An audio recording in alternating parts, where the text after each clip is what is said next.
of the National Defense Strategy Commission talk about possible changes to U.S. defense posture at a Senate Armed Services Committee hearing. Former Representative Jane Harman and former Undersecretary of Defense for Policy Eric Edelman, now serving as chair and vice chair of the commission, outline a final report crafted by the commission, including weapon procurement, nuclear deterrence, and cybersecurity threats.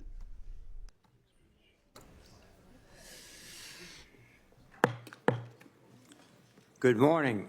The committee meets today to discuss the final report of the Commission on the National Defense Strategy, or NDS.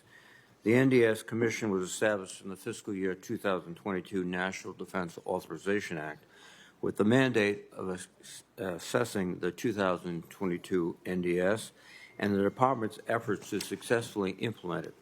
During today's hearing, the committee will receive the Commission's evaluation of the national security challenges we face, whether the force planning construct in the 2022 NDS remains valid, and the effectiveness of the Defense Department's implementation of the NDS. The commission was chaired by the Honorable Jane Harman, who served 9 terms in Congress as the U.S. Representative from California's 36th Congressional District, and was ranking member of the Intelligence Committee for 4 years after 9/11. The commission's vice chair, Ambassador Eric Edelman, is currently counselor at the Center for Strategy and Budgetary Assessments and served previously as Undersecretary of Defense for Policy from 2005 to 2009 and as U.S. Ambassador to Finland and Turkey. And really want to commend the Commission for the extraordinary work you've done. Very, very proud of your effort, and I know it was intense work over many, many months, so thank you very, very much. I'm pleased, of course, to welcome the chair and vice chair, but I also want to congratulate their fellow commissioners, General Jack Keane, Thomas Mankin, Mara Rudman, Maria Sixkilla, Elisa Sazak, and Roger Zakheim. Together, you did a remarkable job. The 2022 National Defense Strategy was written prior to Russia's full-scale invasion of Ukraine and the evolution of the strategic partnership between China, Russia, Iran, and North Korea. Nonetheless, the 2022 NDS provides an important framework for America's national security. The NDS ranks China as the most consequential strategic competitor, identifies Russia as an acute threat, and addresses the persistent challenges from authoritarian regimes and violent extremists. Indeed, I believe that we currently face the most dangerous, complex security environment since World War II.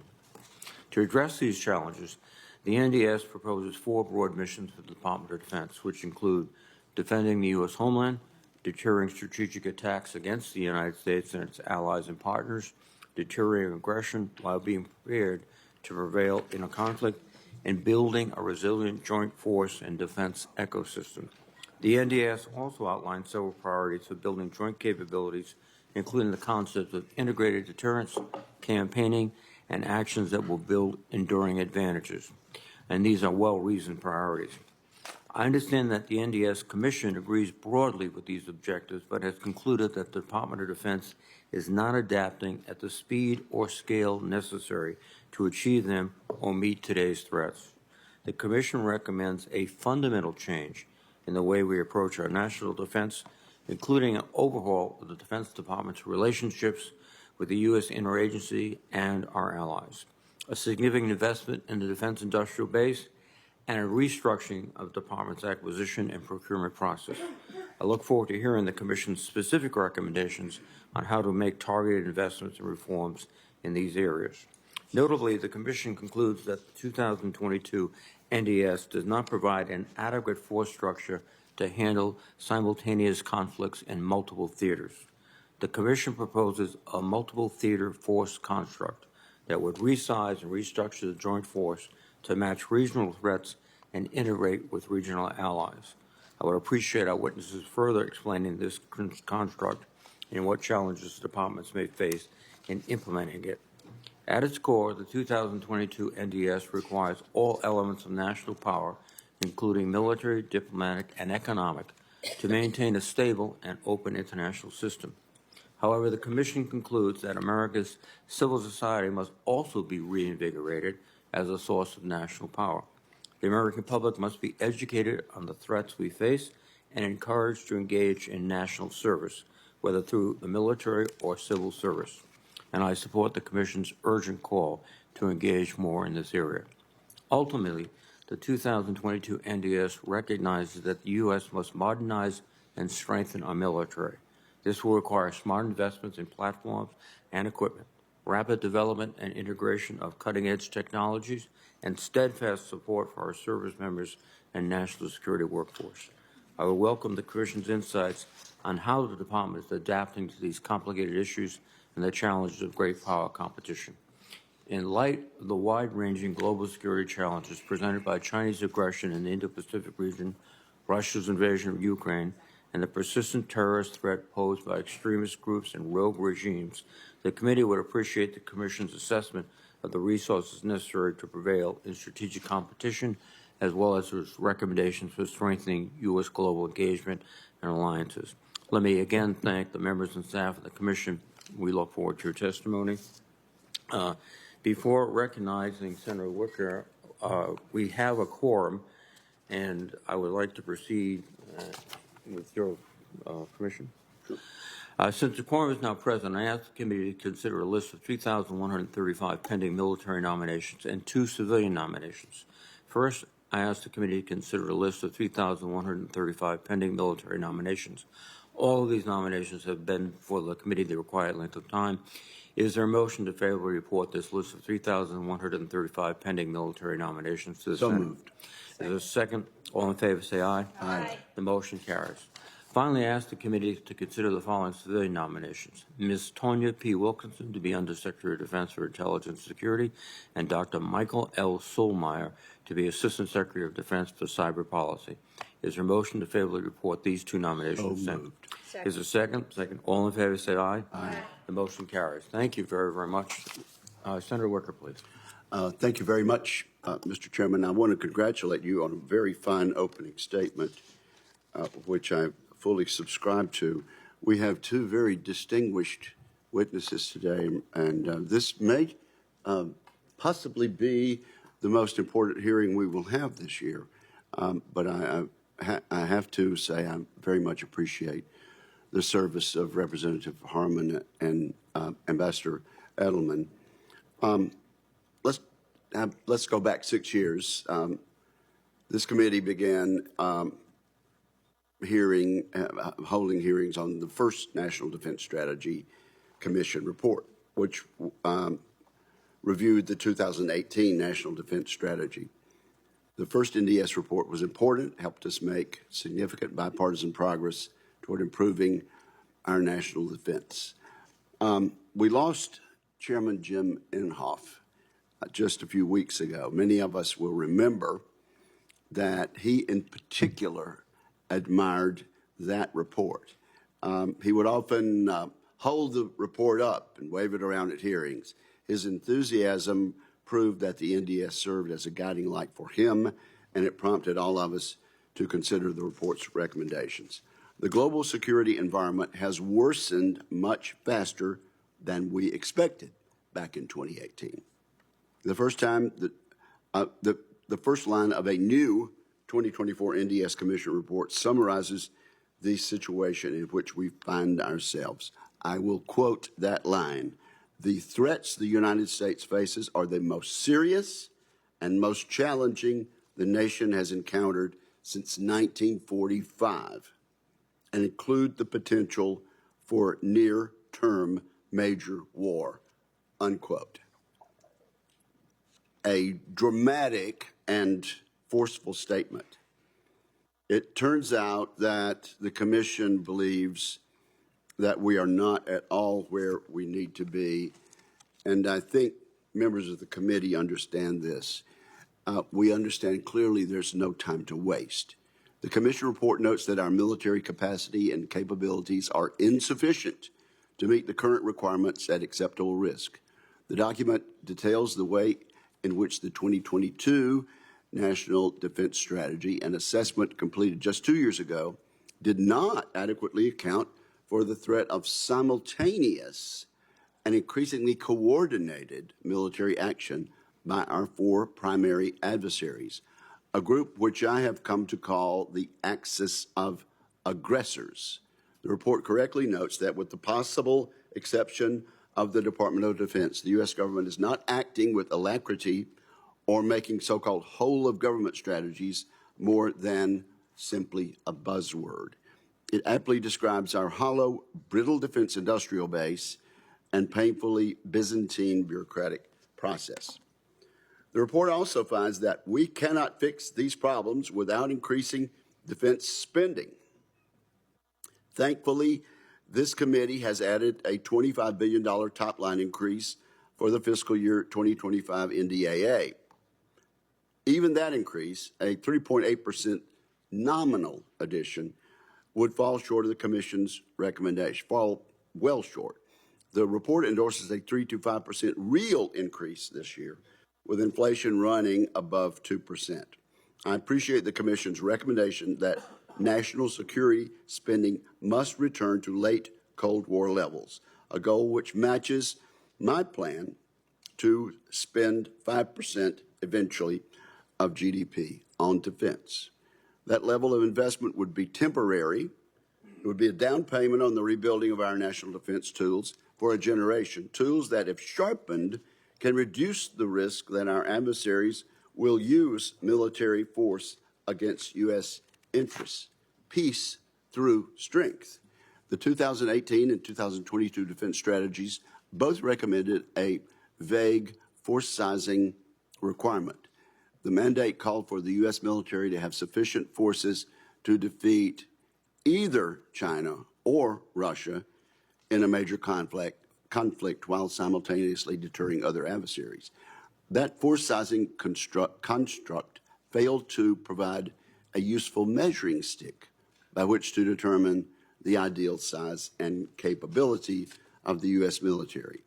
I would appreciate the commissioners expanding upon their new force sizing construct, which proposes that we be able to lead coalitions that can defeat both China and Russia while continuing to maintain deterrence elsewhere. I would also like our witnesses to explain a claim they make in the report. The document contends that the American public does not appreciate the threat environment and therefore does not understand why a strong defense is necessary to ensure a bright future for our country. Very perceptive. This is a perspective that echoes concerns expressed by the recent Congressional Strategic Posture Commission.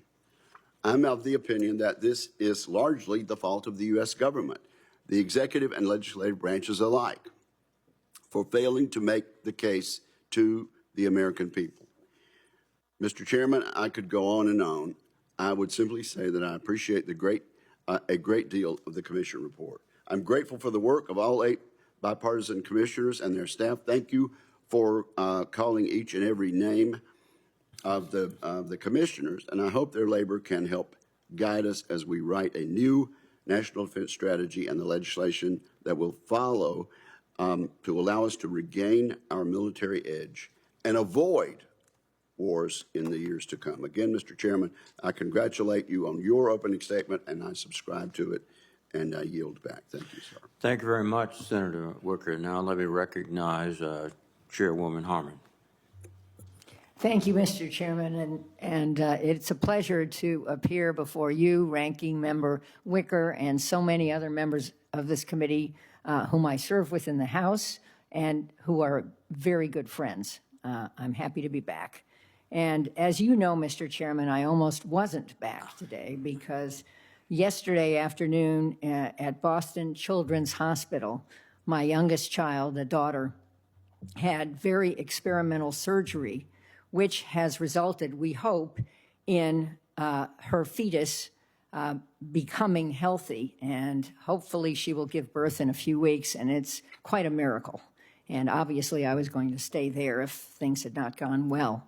But I mention this not only because it's top of mind, but also because it makes clear how amazing this country is and how important what we offer in terms of health care and other services and benefits to the American people is. And it's worth fighting for this country. And that's what our report is about. We try to make the case about how it is worth fighting for our country. And some pundits have already said, well, it's a good report, but it'll gather dust on shelves. I sure hope not. Our commission on a bipartisan basis was unanimous in our recommendations, and we are dedicated to making sure they get implemented. And I just suggest to you, and I listened to your opening statements, I think you're dedicated on a bipartisan basis to making that happen too. So let's not waste a minute. In that vein, Eric Edelman, our vice chair, who co-chaired the last commission, is sitting next to me, and I will yield to him in just a moment, but let me make a few points.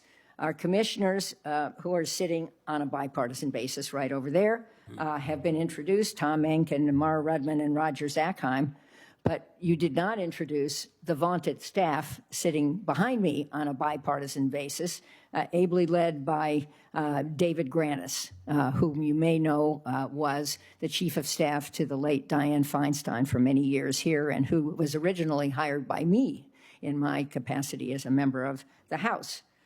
You've mentioned when the NDS was written. You've mentioned when we were created. But I just underscore again that we think, and you said it too, that the threats to U.S. national security and our interests are greater than any time since World War II and more complex than any threats during the Cold War. Significant and urgent action is needed. We recommend fundamental change in the way the Pentagon and other government agencies do business, the way they incorporate private sector technology, and a full embrace of our partners and allies. Shorthand for this is we recommend using all elements of national power. Our report includes actionable recommendations, which we will highlight in just a moment, including one that is being implemented today, and that is telling the public how grave the threats are. Sadly, we think, and I'm sure you agree, that the public has no idea how great the threats are and is not mobilized to meet them. Public support is critical to implement the changes we need to make. Leaders on both sides of the aisle and across government need to make the case to the public and get their support. Eric. Chairman Reed, Ranking Member Wicker, and members of the committee, it's a pleasure to be back before you again. I think this is the 11th time I've testified in front of this committee. And I do want to say one thing, which we could not have come to a unanimous bipartisan conclusion of this report without the leadership of our chair, Jane Harman, who worked indefatigably to get us there. These are difficult issues that we wrestled with and which you wrestle with every day. But I really want to just commend Jane for the leadership she demonstrated in leading our commission. Several of our commissioners served on the 2018 commission, and General Jack Keane, who's not able to be with us today, actually served with me on the 2010 commission. The 2010 commission said that we were facing a train wreck because threats were gathering, but defense resources were declining. In the 2014 National Defense Panel, we said that the Budget Control Act had been a strategic misstep that had hampered U.S. defenses and that we needed to go back to threat-based defense budgeting, as Secretary Gates had last done before the BCA in his FY11 budget. And last time we raised the question of whether the United States might find itself in a conflict it could lose if current trends continued. 6 years later, when we came back to this task, the threats are more serious, and we found that we, as a nation, have failed to keep pace. As you said, Chairman Reed, and as Secretary Gates has said in an important article he wrote in Foreign Affairs, this is the most challenging global security environment since the Second World War. There is potential for near-term war and a potential that we might lose such a conflict. The partnership that's emerged among China, Russia, Iran, and North Korea is a major strategic shift that we have not completely accounted for in our defense planning.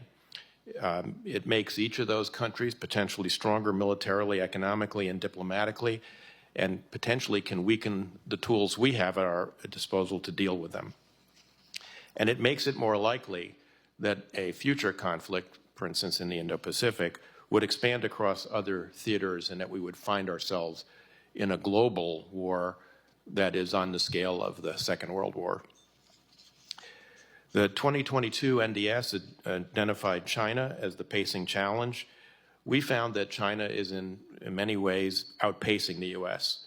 While we still have the strongest military in the world with the farthest global reach, when we get to 1,000 miles of China's shore, we start to lose our military dominance and could find ourselves on the losing end of a conflict.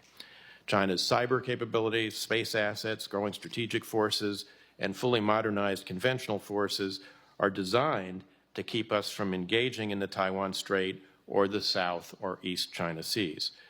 China has been testified to before Congress, has infiltrated our critical infrastructure networks to prevent or deter U.S. action by contesting our logistics, disrupting American power and water, and otherwise removing the sanctuary of the homeland that we have long enjoyed.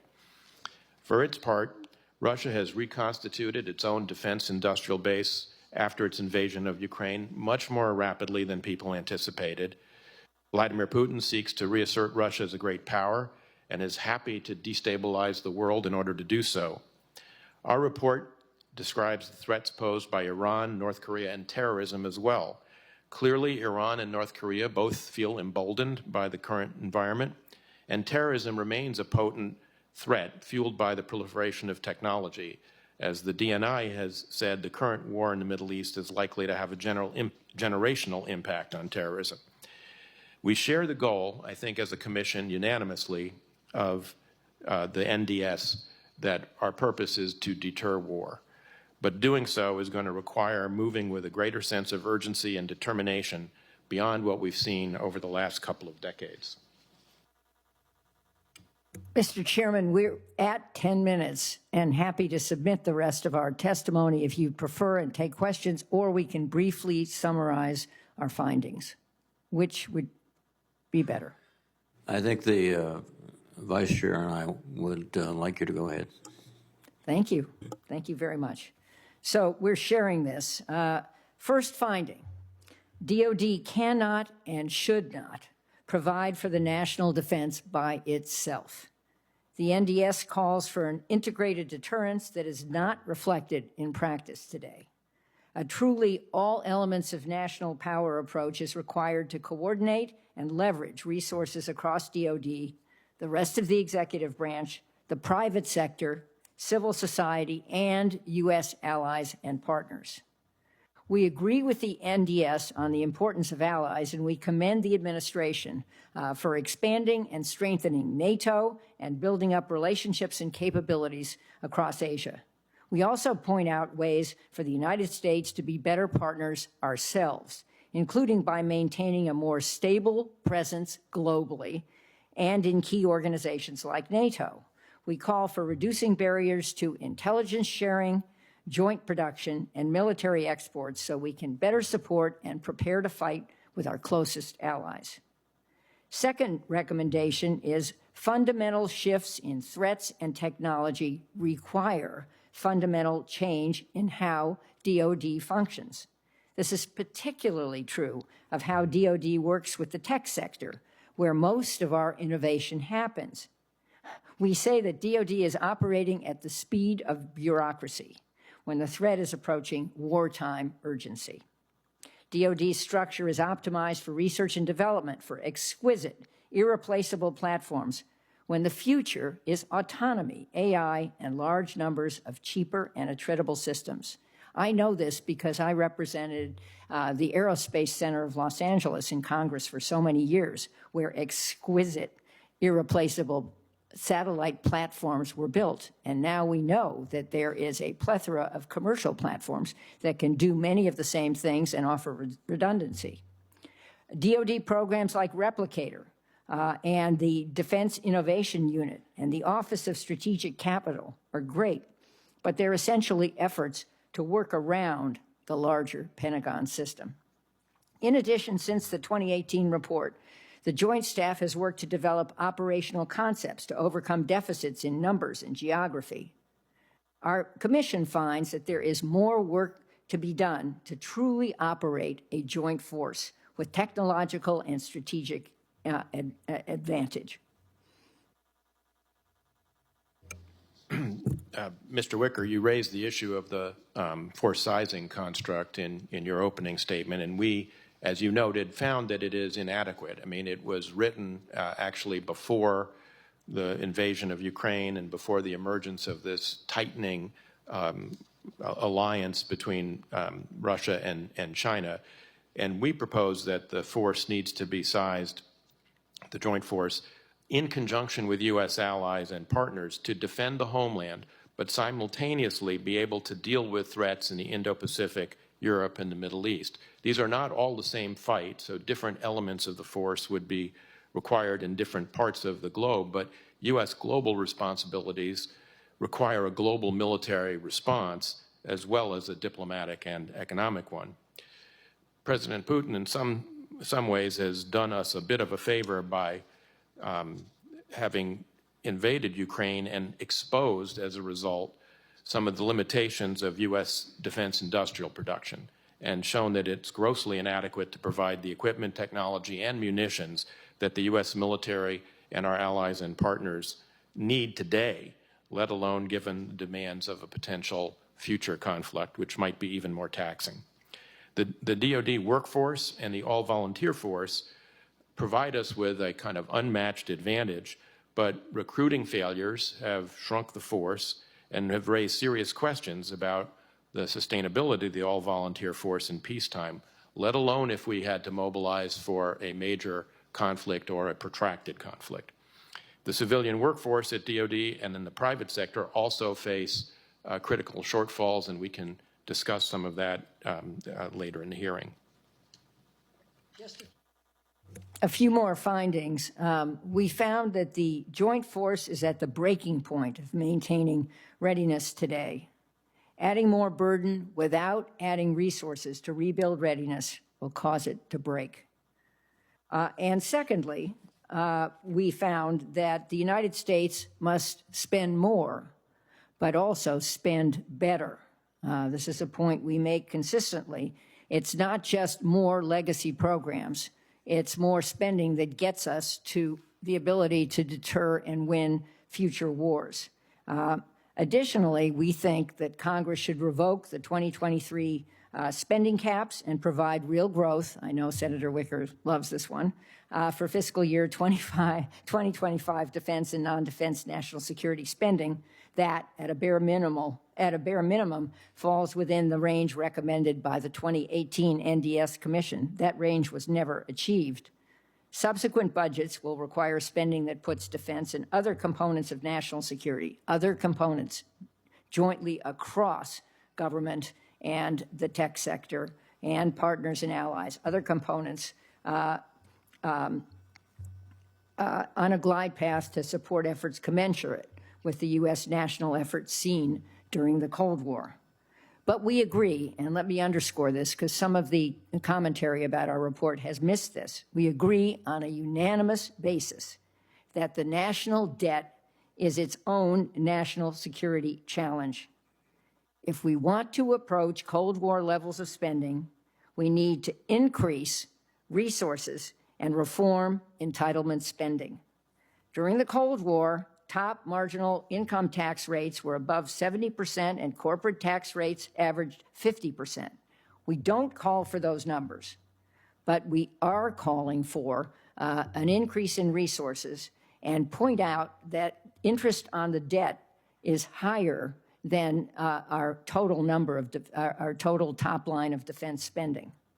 So, Mr. Chairman, Ranking Member Wicker, and many good friends on this important committee, we thank you for your role in establishing our commission, and we're happy to share our report with you, and we welcome the opportunity to answer questions. Thank you. Well, thank you very much, Chairwoman Harman and Vice Chair Edelman, for your impressive and sobering testimony. Just to reiterate, you've said it several times, but it's important to note, is that our funding, it can't be exclusive to the Department of Defense. We have to look at the Department of Treasury, Department of State. You even indicate the Department of Education because of the shortfalls we're seeing in recruitment, which can be traced back to very poor education and very poor public health, obesity. Just again, Representative Harman, Ambassador Edelman, your comments on that. Yes, Thank you. absolutely. All elements of national power. The U.S. needs to project power across our government, leverage the enormous talent and innovation of the tech sector, connect both of those to partners and allies, and then we have impressive deterrence and in the kind of integrated deterrence that the NDS, the 2022 NDS calls for that has never been achieved. Thank you. When I was in the service a long, long time ago, the stock phrase was shoot, move, and communicate. Now I believe the phrase is communicate so that you can shoot and move. One of the key elements, I think, is we have tried, but we're not there yet, with a communication system that reaches every aspect of our military, which is uninterruptible and which is dependable. Ambassador Edelman, your thoughts on that issue? No, I very much agree with that, and that, of course, what the Joint All-Domain Command and Control System is meant to address. But as you say in your, as you suggested in your question, Chairman Reed, the department's not quite there yet, and we're, of course, it's complicated by the fact that the system is being done by all three services and then has to be brought together and unified. So there's a lot of work to be done on that, and it's one of the areas where we think insufficient progress has been made. In terms of priority, I would think it'd be very, very high on the list, if not number one. As I said, if you can't communicate, you can't do lots of things. Is that your feeling too? Yeah, absolutely. If I could just add one thing to that. Of course. We call for interoperability, which has not been achieved across the Pentagon, let alone with other government agencies, let alone with partners and allies. And we make a point that some of our classification systems work against each other in terms of sharing information. And the goal would be to have an effective communication system across all elements of national power. Thank you. The other, one of the many points, and you've emphasized, and I think importantly so, is we have to engage the American people, not just in getting out the word about the threat, but also getting them involved. And that puts a big emphasis on public service, not just in the military domain, but in civilian public service.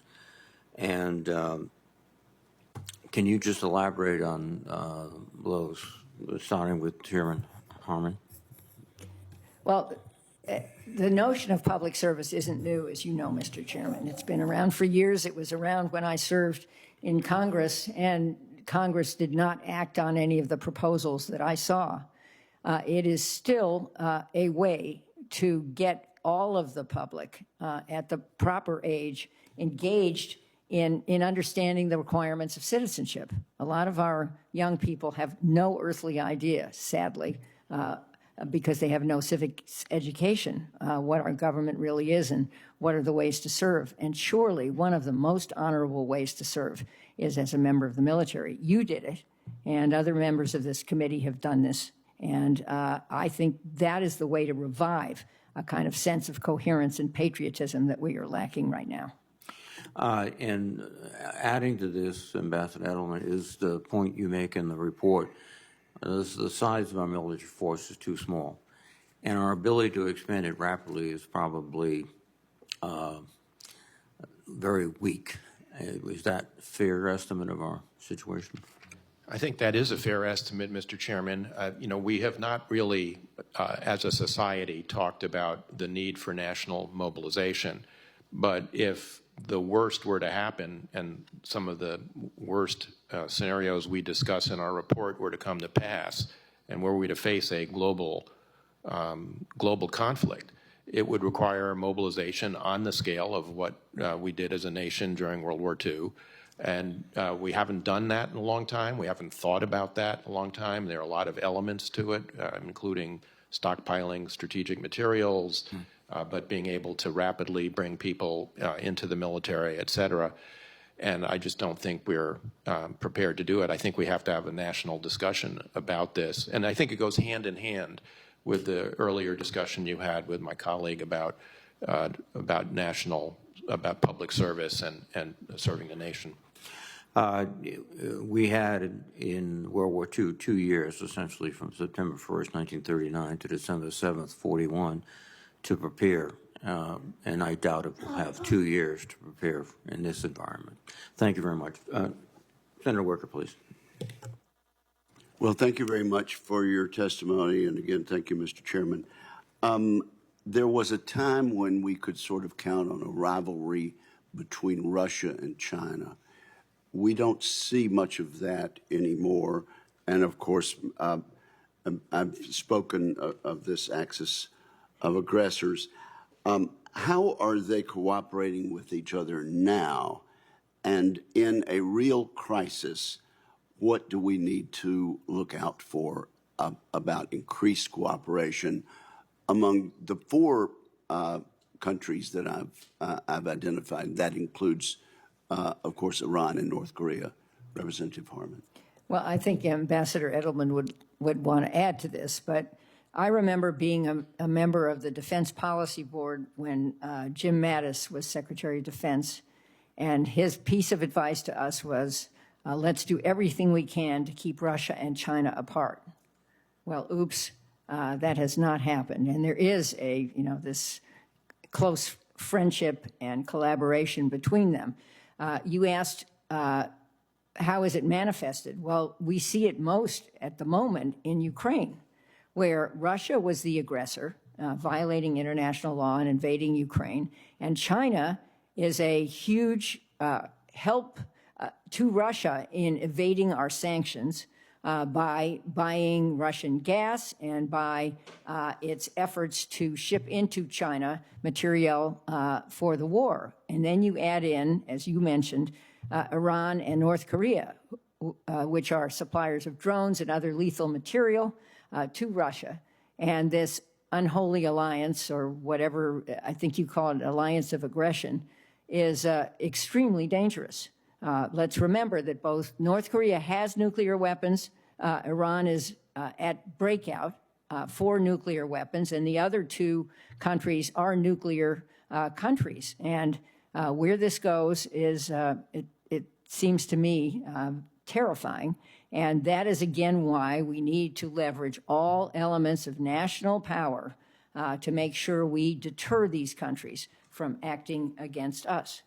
Ambassador Edelman, respond as you'd like, but also you might also want to take this question as you speak. Representative Harman mentioned Ukraine. Why is Ukraine important to this entire discussion? And if Ukraine manages to be successful and keep their own borders in their own country, what signal does this send to Xi Jinping? Thank you, Senator Wicker.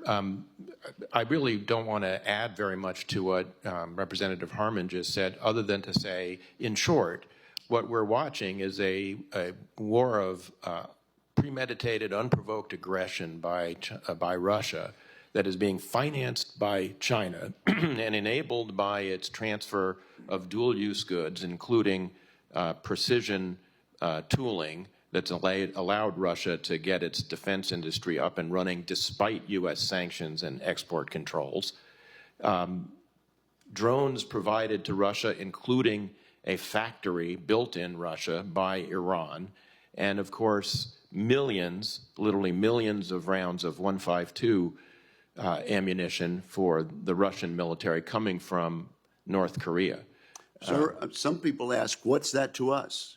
How does that affect the United States and our people? Well, it affects the outcome, of course, of the fight in Ukraine, which gets to your your second question. I mean, first, Ukraine offered to give up, and I was involved in some of the diplomacy of this back in the 90s, the nuclear weapons that were left on its territory after the end of the Soviet Union.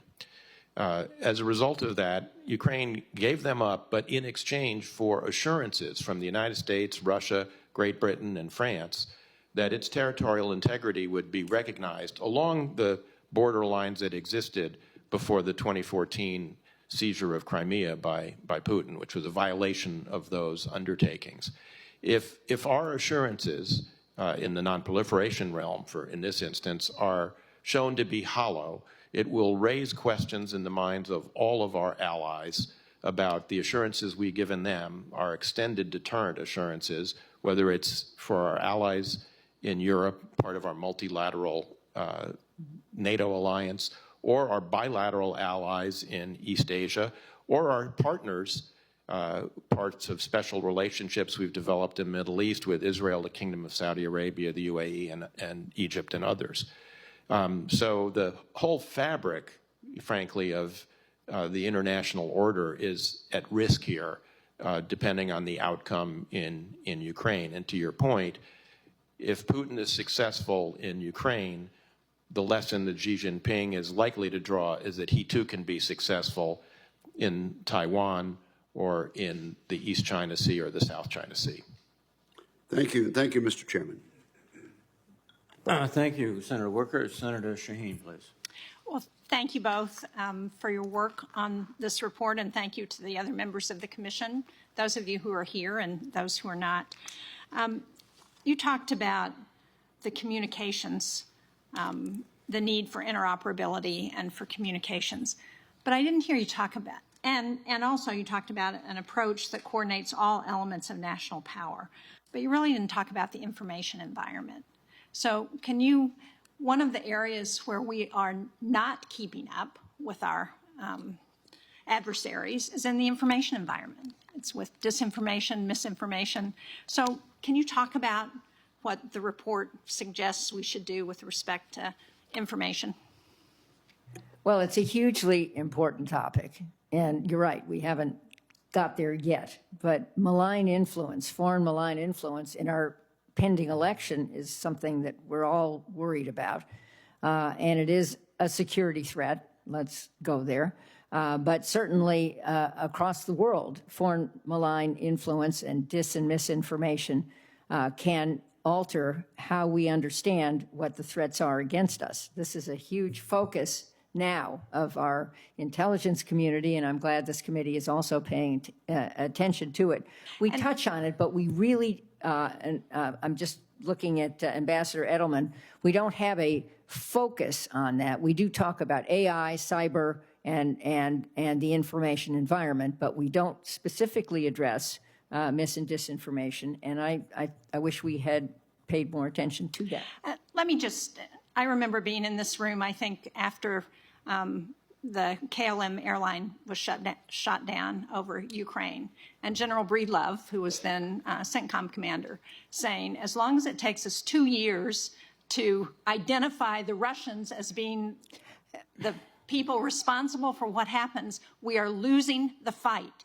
And I think that's a problem now. I appreciate everything you're saying about legacy systems, but the reality is until we get that information domain into our discussions, we are not winning the fight. I agree. And we have to attribute where attacks are coming from in real time.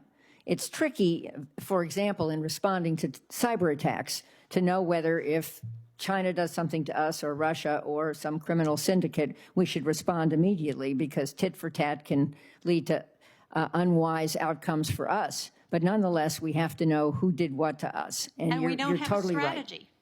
Right. And we are not working. The Global Engagement Center at the State Department, which has that as its goal, is not integrated with what we're doing at DOD. So we address that. We do say that the State Department, Defense Department have to align their regions of operation with each other.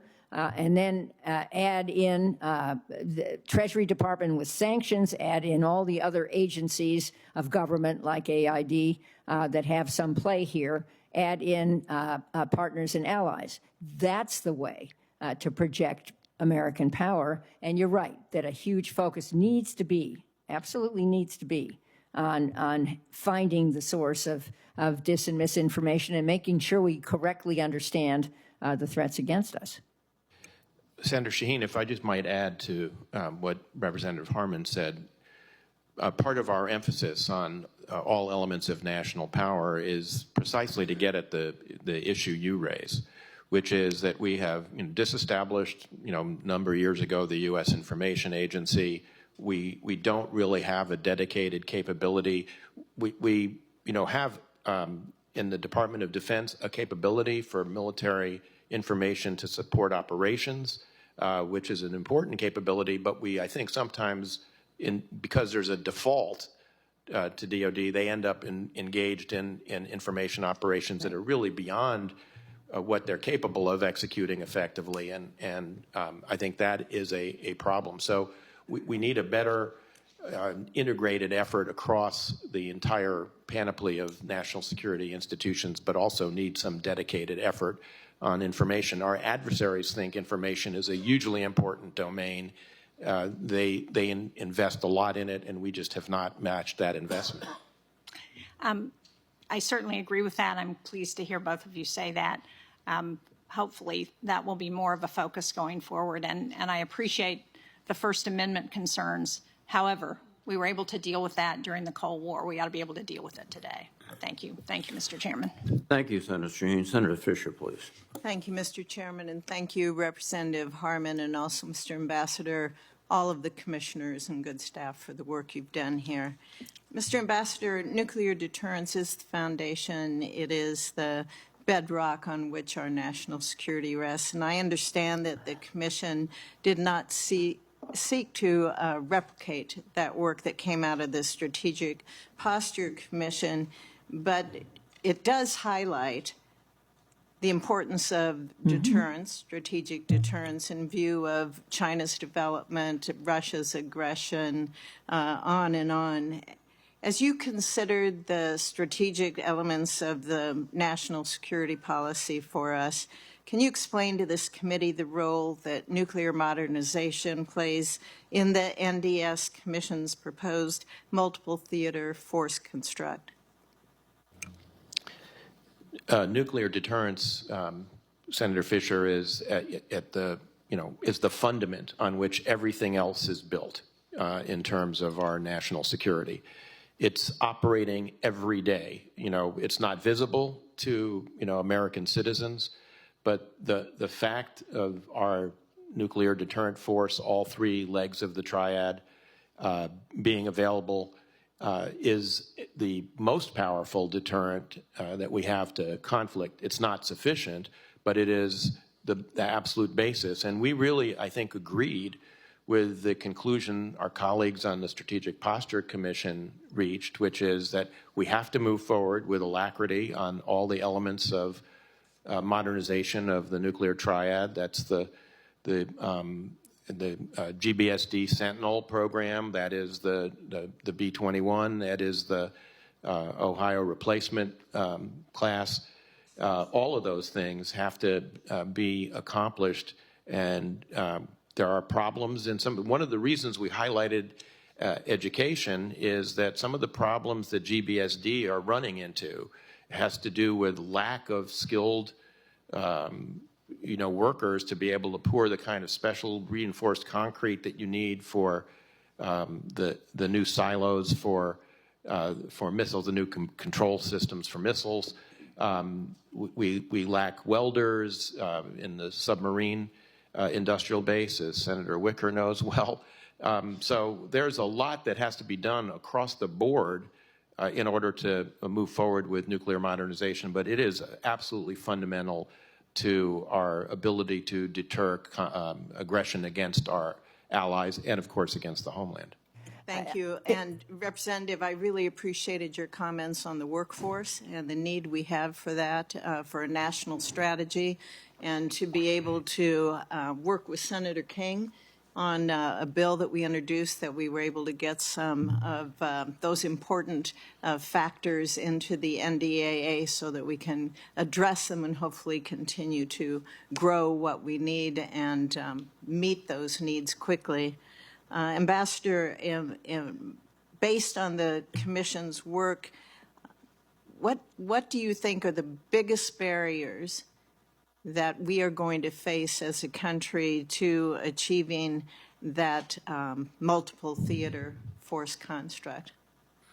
And Representative, I'd like to hear your opinion on that as well.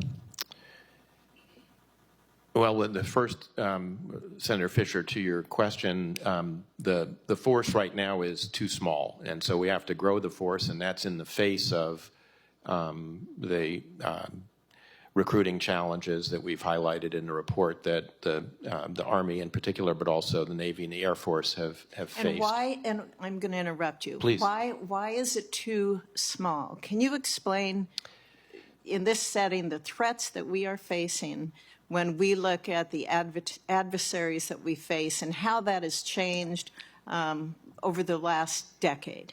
It's too small in part because the department was sizing itself for one conflict. But if you have to be present in 3 theaters, as we are now, we've got conflicts in 2 theaters now. If we have a third conflict in a third theater, it's going to require, a lot more forces. People talk, for instance, about the Indo-Pacific being largely a, Navy and Air Force fight. That's correct, but the logistics that support the Navy and the Air Force will largely be manned by the Army. And so we have to have an Army that is sufficiently large that it can operate in all of these places potentially simultaneously. Because honestly, it is very hard to imagine today a conflict in the Indo-Pacific that doesn't become a global conflict very quickly. Someone asked earlier in the hearing about cooperation between Russia and China. The last time I testified before this committee was 2 years ago about the so-called 3-body problem, Russia, China being both nuclear peers of the United States. And, one of the criticisms that was leveled at my colleague Frank Miller and me was that, well, there's no evidence that Russia and China are collaborating in the nuclear area. Well, we just saw them flying strategic bombers together, up near Alaska. So, I don't know what more evidence you want that they're beginning to collaborate in that strategic area. If I could just add a few things. First of all, on the nuclear triad and the nuclear posture review, Senator Kyle is a dear friend of ours. He did great service in the Senate and writing that report. And we talked about whether we should, in some ways, overlap some of his recommendations, but we decided they were so good they should stand alone. So it's not that we don't care, it's just that we recognize good work. And add to that, though, that our nuclear agreements that were so important over recent years, especially the heroic work that President Reagan did, don't include China. And a number of them have lapsed, and that is a truly dangerous situation, especially when rogue states like North Korea and Iran are part of the nuclear game now, and there could be a nuclear arms race in the Middle East or in Asia also. So just would point that out. In terms of workforce and why is it small? Well, one thing we have not done, and we mentioned this, is embrace the tech sector adequately. Future wars are not going to be fought the old way with vulnerable big platforms. They're going to be fought with more software, less hardware, more software. Not to diminish hardware, but we need both. In fact, the chairman of the Joint Chiefs was at the Aspen Security Forum last week. Some of us were there. Senator Sullivan was there. And he said, DOD is not a hardware department. Right. It's not, or if it is, it should not be a hardware department. So not only do we need more people, but we need different skills. And we need people who understand the tech base. And in fact, we have said that the business model of the Pentagon ought to move to embrace the business model of the tech sector, where failure sometimes is important so that you can improve things. And just want to comment to a prior question. Some of us were in Ukraine looking at how they produce goods, including drones and tanks, and they have been much more innovative than we have, and there are lessons to learn there. Thank you. Thank you, Senator Fisher. Senator Hirono, please. Thank you very much, Representative Harman and Ambassador Edelman, and to all of you who worked on this very important review leading to 7 very substantive recommendations, each of which requires some fundamental changes. So as I review your recommendations, and noting that you started off, I believe, by saying that we need to inform the public as to the nature of the dangers that we're facing with the great power competition, and how we're going to do that, I'm not so sure. I am wondering whether your review included the fact that Russia, for example, is not only a great power competition in the military sector, but they are also engaged in our elections and misinformation when we have natural disasters, for example. I don't think very many people know that when Maui had its wildfire, that there were indications that Russia had sent misinformation as to how the wildfire started and how to question what FEMA was doing. So I'm wondering whether you reviewed all of the different ways that Russia is providing misinformation in a lot of platforms, not just in the military arena. And what can we do? That's one way to inform the public, I would say, to the dangers that we face. I think the challenge, Senator Hirono, is that Russia is very active in this space, you're correct, and it's an important part, actually, of their military doctrine. And they see information operations as part of a suite of activities as opposed to being stovepiped between information and other kinds of military operations. And we still, I think, see it in sort of stovepipes. But Russia's not the only challenge. I mean, Iran has been very active in this election cycle with a very different agenda than Russia's, but still interfering in our election. China as well is very active. All of our adversaries are active in this domain, and we need, I think, to take it very, very seriously. And I do think we need to inform the public. That's I think a responsibility that the executive branch certainly has, but I think you and your colleagues have a role to play as well. Well, I think that we are also stovepiped in how we approach the dangers that are presented by China, Russia, Iran, and the other actors in the cyberspace. Yes. And so one way that I think that the public will be apprised of the dangers is to inform them of the misinformation, et cetera,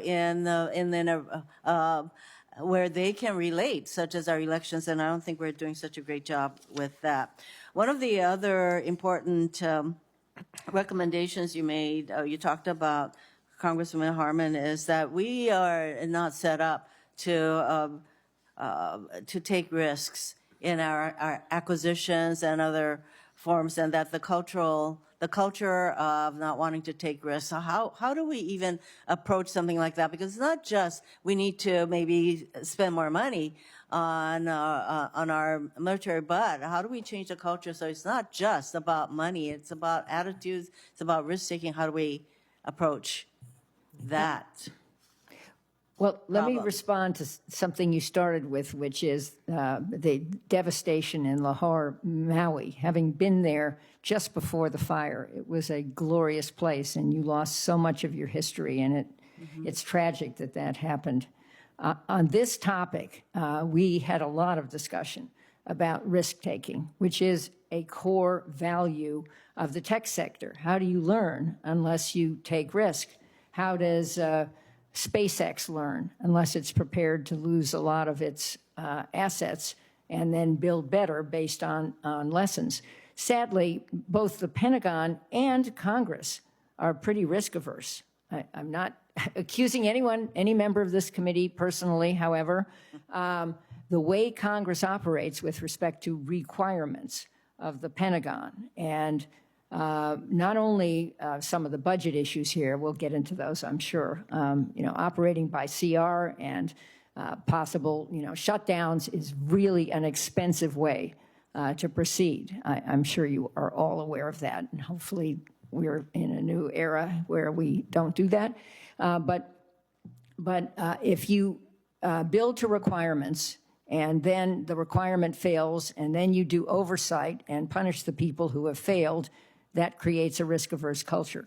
I'm not saying reward people who have failed, but understand that if we're going to iterate and build better models of, pick anything, drones, tanks, anything that you might need in current and future wars, we have to be prepared to fail. And we have to understand that culture. And this committee, by doing multi-year procurements and other things, which we point out would be very helpful, and allowing the Pentagon to change some of its, some of the details of procurements as a routine matter, if that will improve the performance of whatever it's building, would be extremely helpful. So I'm glad you pointed that out. We tried to point it out as well. Thank you. Senator Rounds, please. Thank you, Mr. Chairman. First, let me begin by thanking both of you and the members of your commission for the work and the service to our country that this provides. Most recently, when Director Haynes and General Cruz were before this committee, I think it was in May, they confirmed that the initiation of hostilities between the United States and either Russia or China would increase the likelihood that hostilities would be initiated by the other against the U.S. as well. It would appear, based on the conversation so far, that your commission would agree with that assessment. Is the department planning for this reality in which conflict with either Russia or China likely means a conflict with both today? Ambassador Edelman? Well, the department's plans basically, as embodied in the NDS of 2022, like its predecessor in 2018, essentially is geared towards defeating one adversary while holding the others, harmless essentially by nuclear deterrence. What I don't think the department is actually begun to wrap its arms around is precisely the scenario you outlined, where, to give an example, if we got into some kind of conflict in the Indo-Pacific, whether it be over Taiwan or the South China Sea or East China Sea, what might Russia do? One thing that comes to mind is take advantage of the separatist movement in Moldova to move on Moldova, a country that's trying to move closer to the European Union and to the West, which would then precipitate, additional conflict in Europe, or take advantage of the ethnic Russian-speaking minorities in the Baltic states, say Latvia, to initiate a conflict there. How would we manage that? When you raise that question with department leaders, they basically say, well, that, to go back to the chairman's point earlier, well, that would be sort of like World War II, or, would require national mobilization. And that's correct, but we haven't really taken the next steps to really focus on what that and what a protracted conflict would actually look like. We're optimized to fight very short wars. Representative Harman, I appreciated your comments at the very beginning of this discussion, in which you shared that yesterday your family was challenged and that your daughter was going through some very serious surgery, and this is something that every family can identify with. You also talked about the technologies involved in your decision-making was that you would stay there if anything serious was still in the air, and I appreciated that, and believe me, this entire committee would have supported you in that decision.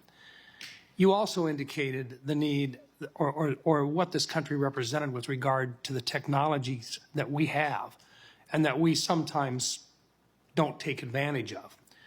We have that opportunity with this report to talk about those technologies today. there are 5 different domains in which our country will be attacked in the future. Air, land, and sea, most people would understand. But space and cyberspace are the new domains which will precede any attack on the first 3. With regard to cyber, today in the United States, we just recently came through a time period in which an accident occurring by one company literally crippled a significant part of our airline industry. Is it fair to say that both Russia and China have capabilities to do more than simply cripple airline capabilities? And what exactly would that look like for the American people should we have a contest with either one of those 2 adversaries? Well, thank you, Senator Rounds, for your personal comments. I really appreciate that, and I hope everyone on the committee is as fortunate as I was with the news that I got late last night, which enabled me to get on the 6 a.m. plane. On cyber, it's a huge threat, and I don't think we minimize it in any way. One of the things we might anticipate, for example, is if China decides to annex Taiwan, or whatever euphemism they might use, they might engage in a major cyber attack here first, for which we are underprepared. Cyber attack of our infrastructure. When I was in Congress, I represented the Port of Los Angeles, which, with the Port of Long Beach, is the largest container port complex in the country. 50% of our container traffic enters and exits through those ports. There are cranes on the port, surprise, to move the cargo, and those cranes have Chinese technology. So guess what? All of which are subject to the possibilities of cyber attack. Absolutely. We should anticipate that our ports could go down. Throughout our entire society, we find that to be the case, don't we? I'm agreeing with you. And this is devastating. Does the American public understand this? No. This is our point about public awareness. This is something that's happening right now. If anyone's watching this important hearing, they're learning things that they might not know otherwise. It's an opportunity for leadership to try to educate the public, and thanks to your committee for doing it, about the grave threats we face. So cyber is a huge threat. You also mentioned space. Again, something I know something about, since I used to call my district the Aerospace Center of the Universe, where most of our intelligence satellites were made. We are more dependent on space as a country and more vulnerable in space because of that dependency than any other country. And shoring up space, which is one of the threats we address, is absolutely crucial. And it's not just military space, but commercial space. A lot of how you talked about communication, a lot of how we communicate is through commercial space. And think how inconvenienced the public would be if all of a sudden their little devices, which we're all dependent on, didn't work. Thank you. I'm out of time and overtime. Thank you, Mr. Chairman. Well said, Senator. Thank you. Senator Kane, please. Thank you, Mr. Chair, and thanks to our witnesses. It's good to be back before you. Ambassador Edelman, 11 times testifying here, and Jane, probably about the equivalent. We should give you guys some steak knives or something. I mean, a very helpful report. A couple of thoughts before I have some questions. Ambassador Edelman, you mentioned your testimony earlier when you talked about potential for nuclear collaboration between China and Russia. You were kind of criticized for that. And I remember that. And frankly, the Pentagon, during the entire time I've been here, beginning in 2013, when we asked questions about the possibility of cooperation between Russia, China, Iran, and North Korea, they've kind of poo-pooed the idea as if historical enmities or border disputes or the past would block them from being able to work in a collaborative way. And I've always found that dismissive attitude naive.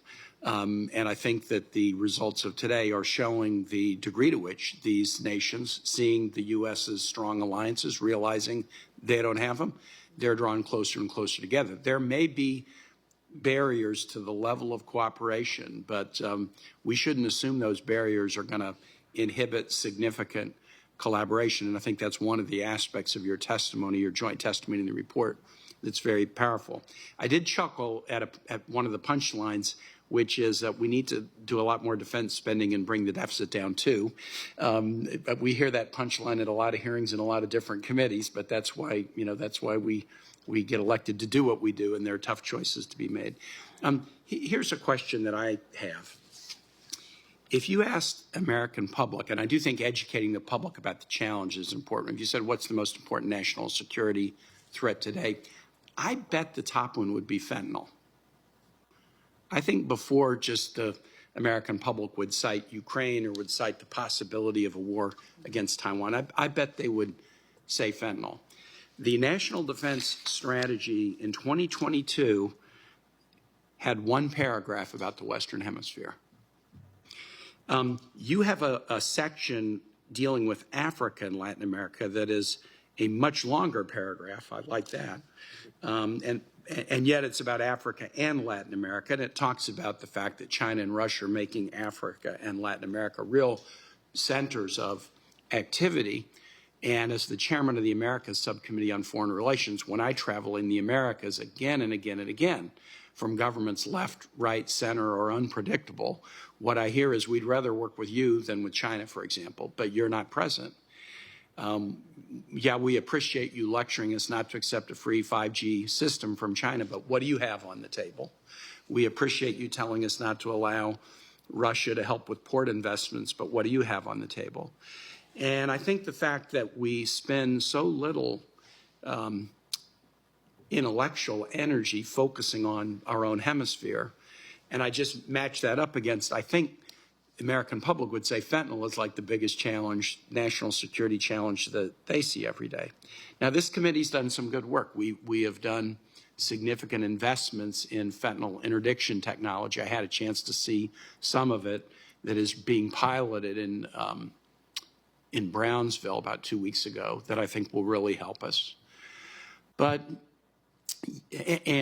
Senator Ernst and I in last year's NDA did a provision that calls for greater mill-to-mill cooperation between the United States and Mexican militaries on the fentanyl issue. But why don't we just spend more energy on the Americas? What blocks us from more focus in the hemisphere? And I just worry we can't see at our own backyard to, especially Chinese investments, and count on our ability to lecture about the danger of Chinese investments to carry the day. I agree, and I think we all agree. We did meet the head of Southcom. We met the head of AFRICOM, both of whom told us that we're investing in Latin America and in Africa. And just in Africa, a stat. Of the 35 youngest countries in the world, 32 are in Africa. Well, and so in terms of a youth bulge and a growing population, I mean, this is where the future is. I think the population in Africa is going to double by 2050, and it will be the most populous continent, I think, in the world. I'm not positive that it will exceed China and India, but I think it will. And we're underinvesting. And in South America, for example, we heard that there are 5 countries with no ambassadors, no confirmed ambassadors. And our military footprint in Africa is decreasing. I think we all agree on this commission that investment has to improve. And again, our whole idea about all elements of national power has to include partners and allies in those regions. Not an afterthought, not to say, oh yeah, about Africa and South America. And on fentanyl, I believe that President Biden and President Xi, when they met in San Francisco, came up with some deal on China policing the precursors of fentanyl, which come into our country mostly, I think, through Mexico. That deal hasn't been fully implemented, but it's a start. And it's absolutely important, given how devastating fentanyl is to young people in this country who take drugs unsuspecting that they're laced with fentanyl. It's absolutely crucial as a national security threat to us that we do more. Thank you. My time is up. Thanks, Mr. Chair. Thank you, Senator Kane. Senator Tuberville, please. Thank you very much. Following up on that, is our southern border a national threat? I've only seen it in your report one time. Yes, absolutely. The border security is a threat. We We do call in the report for additional funding across the agencies of national security, including DHS, which has the fundamental responsibility for the border. Yeah, 80,000 Chinese coming across the border in the last 9 months. Is that a threat? That's a pretty good threat, isn't it? It's a potential threat, sir, Yeah, yes. huge. I don't understand why we're not talking about it more. Fentanyl, I saw a report the other day where you can order fentanyl from China and make it at your own house. You can order it, be delivered, and make millions of pills without any repercussion. I mean, we've lost our mind. We're losing our kids. You're talking about education. I spent 35 years in education, and your report mentions changing our military standards. Is that correct? To take more young men and women in the military? A part of what you hear from the services when you talk about the recruitment challenges they face under Tuberville is that some of the standards are no longer really relevant, and some of it's an artifact of such as childhood asthma, for instance. You know, is that something flat feet? You know, that's yes. A lot of people got out of Vietnam because of flat feet. Yeah. Right. So the question is, do you continue to use those standards, which are screening out people who might otherwise be willing and ready to serve, or do you change it? Some of it's a function of the changing tracking that we have in medical records that allow things that wouldn't have come up 10 or 15 years ago to block somebody from service, and that's, I think, what we were talking about. Well, what's hurting us too is a lot of our government schools. I call them government schools because I went in thousands of them while I was coaching, recruiting. And the problem we have is hate that's being taught in a lot of our government schools towards our country. Why would any young man or woman want to fight for a country that they don't believe in, that they're being taught to hate? It's absolutely amazing to me the direction this country is going. So. Is there any agreement there, Representative Harman? I mean, yeah, there is agreement there. Yeah. I think hate on both sides is totally destructive. I think the absence of civics education and the absence of institutions that help people understand what patriotism means. We had a conversation about national service, which might be a way to get all of our youth back together. I mean, this country, sadly, is in a point where many people say our biggest enemy is us fighting each other. I was just going to talk about standards. One of the problems is the kind of deployments the military does, every 2 years moving somewhere, where in many cases the spouse works and having to change his or her job every 2 years is very burdensome. It's also hard on kids, and so that could change. And we talk about incorporating more of the tech base and the tech skills into the work that our military does. I mean, after all, future fights, we were just talking about this, are in more domains. They're in cyber and space, not just in air, land, and sea. And so if we don't have the skill sets to fight those wars, we're going to lose. Yeah, because we don't have a middle class. We're ruining our middle class. We're technical schools. All these kids we tell, hey, you got to go to a 4-year school to get a job. We all knew that when we grew up. That's what we're told. But now that's not true. A lot of these kids go to school and their way's paid, and unfortunately they get some kind of social justice degree, and they can't get a job at Walmart. We have got to start training our kids again. We're losing the ball here. I mean, this is where to me that's a national security threat where we don't teach kids how to use their hands and do those things. Let's go to Ukraine real quick. We got to get out of this, right? I mean, this has got to be solved. Do we let Ukraine into NATO? Your thoughts? NATO has already made the decision back in 2008 that Ukraine at some point will be in NATO. I mean, that's a decision that was taken under the George W. Bush administration, in which I served. I think the alliance, the just completed summit of the alliance has made clear that while there's an ongoing conflict in Ukraine, it's probably not appropriate to have Ukraine be a member, but the alliance has undertaken a series of actions, and the U.S. bilaterally with Ukraine has undertaken a series of actions to build a bridge towards Ukraine's potential future membership. With that being said, should we allow, with the new government in Mexico join BRICS? Should we allow that? Because it's coming. It's coming. I don't, Senator, I don't know that we have any ability to, the BRICS is an organization which the United States not, a party to. So I don't know. I'm just asking your opinion, because we're doing the national defense strategy, and we're going to be looking down the barrel of a gun on this because they're going to be on our border. You just said that, NATO was going to accept Ukraine.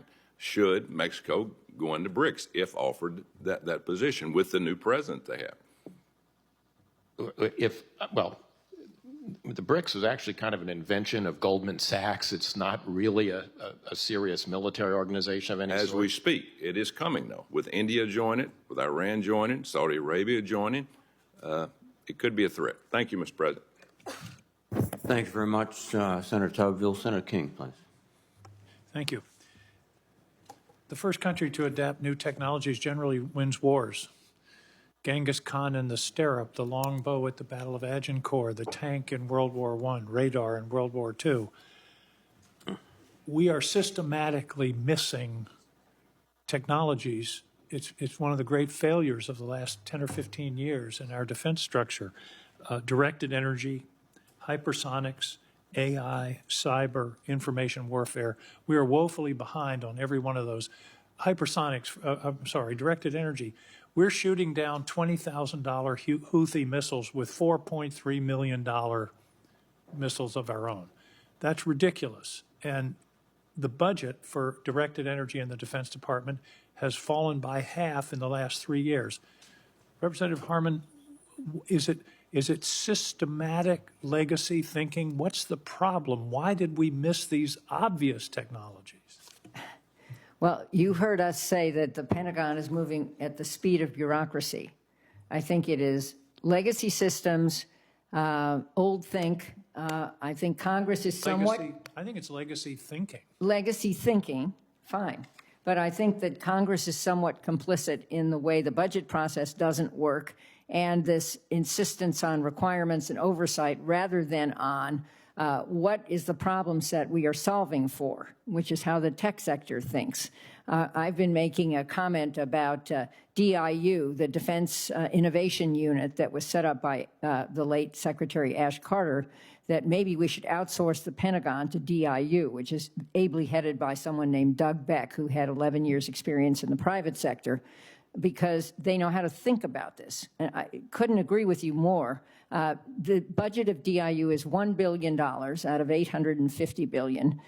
Doug Beck says he can leverage It's that. technologies that win wars. Right. I'm in violent agreement with you.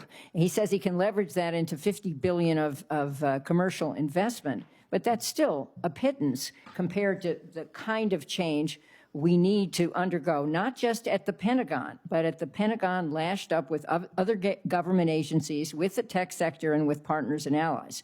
That is our point about all elements of national power, which will win the next war. Let's talk about cyber for a minute.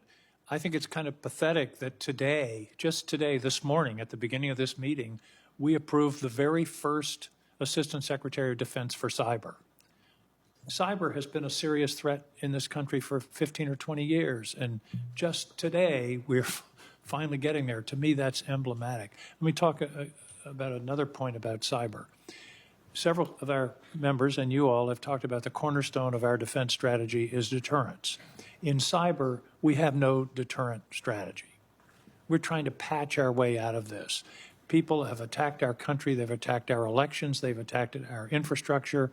There have been no consequences, no results. No one fears us in the cyber realm. Do you agree with me that we need to develop a cyber deterrent strategy? It doesn't necessarily have to be cyber for cyber, but there has to be a price to be paid for attacking this country in the realm of cyber. Mr. Ambassador? Senator King, I think one of the challenges with deterrence in the cyber realm is that first, attribution is frequently a problem.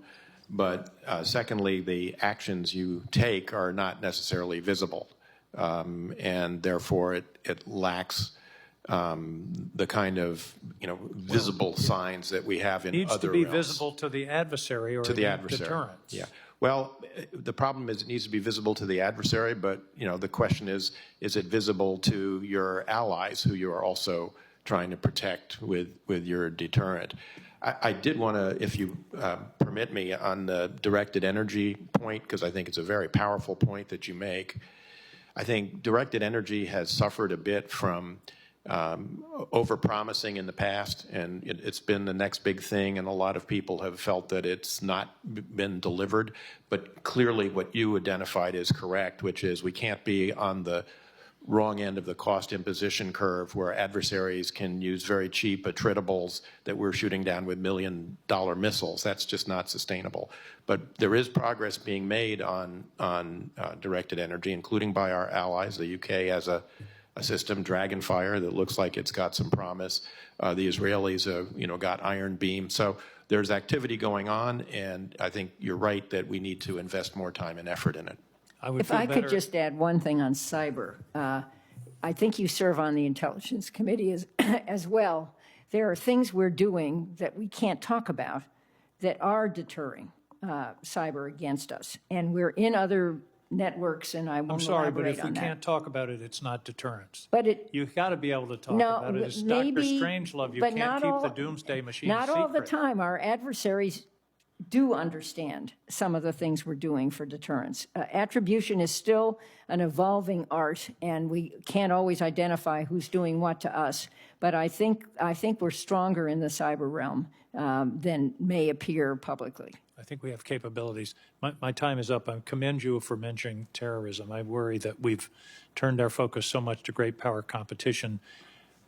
One demented individual almost upset our entire presidential process a few weeks ago.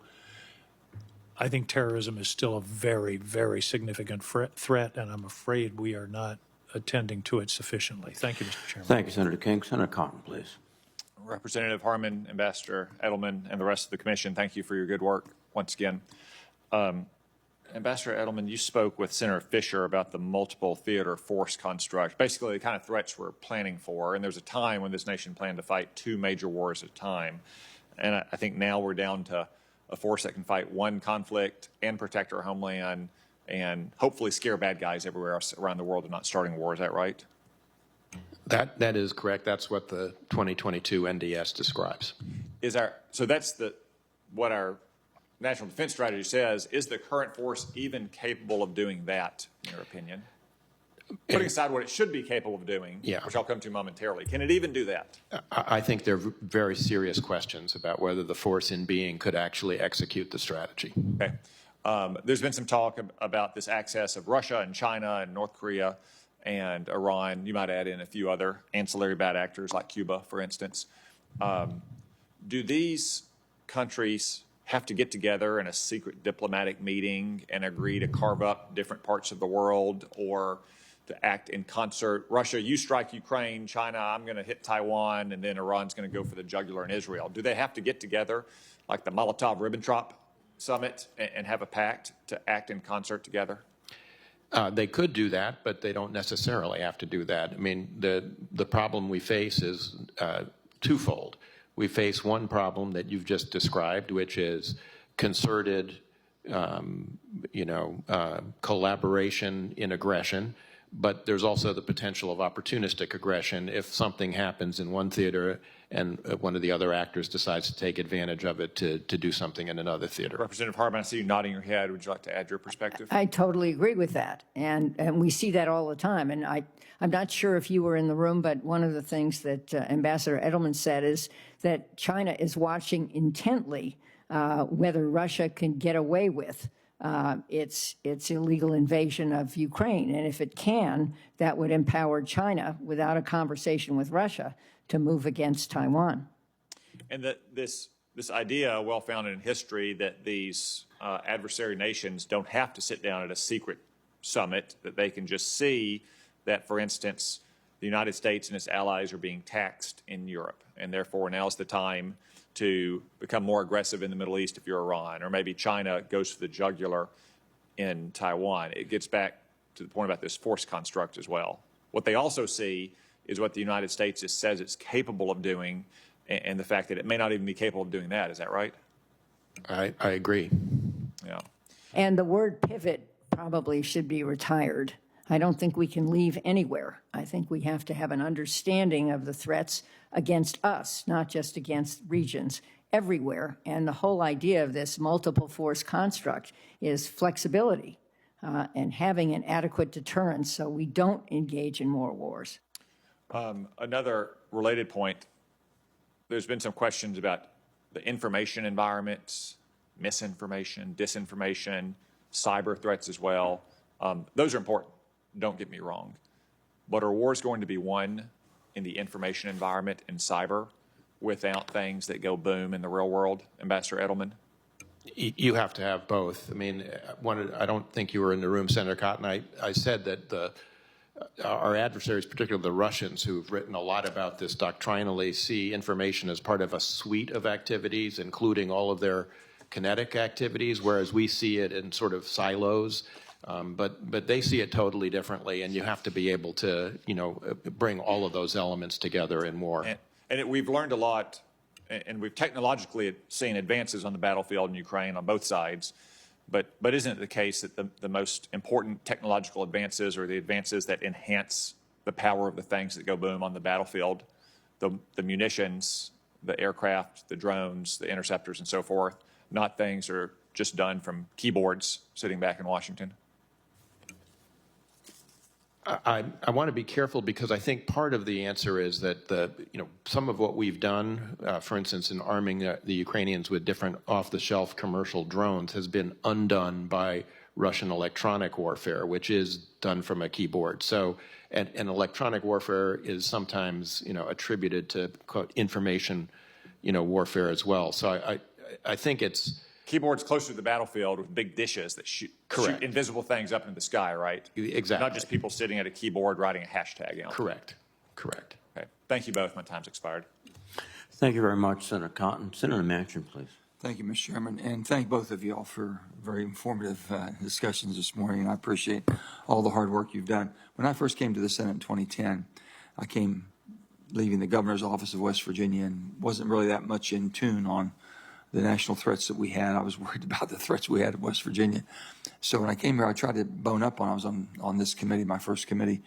And I'll never forget, and it had to be early February or late January of 2011, we had all the Joint Chiefs of Staff and all the questions were being asked and identifying the problems we had around the world and the threats we had. And the question was asked to Admiral Mullins, Mike Mullins at that time, what's the greatest threat the United States faces? I thought I'm going to hear about, learning about China more and about Russia and always being Russia and the threat that they have. And then all of a sudden, without hesitating, he said, the debt of our nation is the greatest threat that we face as Americans. So I would ask you all, since we just hit $35 trillion of debt yesterday, what do you all believe is the greatest threat we face? Jane? Well, let me agree with you that our hemorrhaging debt is a huge threat. And one of the things no one's even talking about on either of national Democrat, Republicans, nobody. Senator, we do in this report. We identify the national debt as a national security threat. And we say that we need to spend smarter and spend more on defense and pay for it. We, on a unanimous basis, are not recommending printing more money. We are recommending finding a way to raise the revenues and reform entitlements. I know that's a sacred cow, sadly, these days, but reform entitlements. And we point out that the interest on the debt is larger than our defense budget. Well, so you both agree to that? Yes, Ambassador? yes, sir. Okay. Second, I would say that on your report, you talked about the current force structure that we have, and I think you had identified that the Marines are only ones meeting that, and we agree with that. What you failed to do is basically identify why we have not, or why you all did not take up women being in selective service or joining selective service, because women make up 74% healthcare and education industry, 52% of financial activities. They're a tremendously strong force, and there's a lot of women I don't want to go up against, I can tell you that, in so many ways. But why do you believe, I guess my question is simple, does the Commission support women registering for selective service? Well, I'll speak for myself. I do. I think that women are a majority of our population, a majority of the talent pool. Many of the most talented women serve on this committee. So yes, they should be. We should be. And I'll make it clear that it does not we talked about does not require women to participate in military draft. I understand. Which would also require. It's registering. Yeah, registering, Yes, that's all. and my answer to that is yes. How come y'all didn't address it? You know, I don't have a good answer for you, Senator Manchin. It's not something we took up. We looked at other elements of the recruiting challenges that that the services face. I got you. Well, I hope you all would visit that, if you will. So I have two more questions. My next question would be Russia. What have we learned about Russia during the Ukraine war? Do you think it's basically shown Russia's vulnerability, or have they learned basically where their vulnerabilities were, strengthened them? What's your concerns? Well, I think we've learned a lot of things. I mean, first, I think we've learned that corruption is a feature, not a bug, of the system that Vladimir Putin has created since he became president of Russia, you know, at the turn of the century.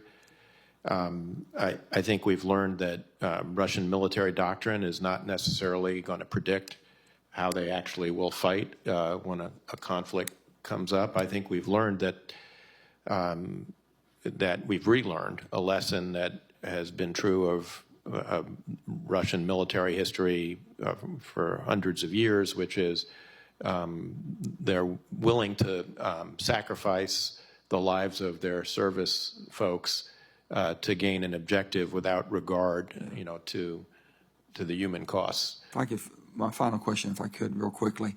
I commend your report on attention to defense industrial base, especially munitions and supply chain. However, there was no mention of solid rocket motors. We have a problem. And the problem is this: we continue to keep pouring money into Aerojet Rocketdyne that continually falls short of producing the quality of rockets in the amount we need, but the government is into that, supporting it. And yet the federal government, we own the ABL lab at Rocket City in West Virginia, and they have been producing unbelievable, and no one's saying a word about it.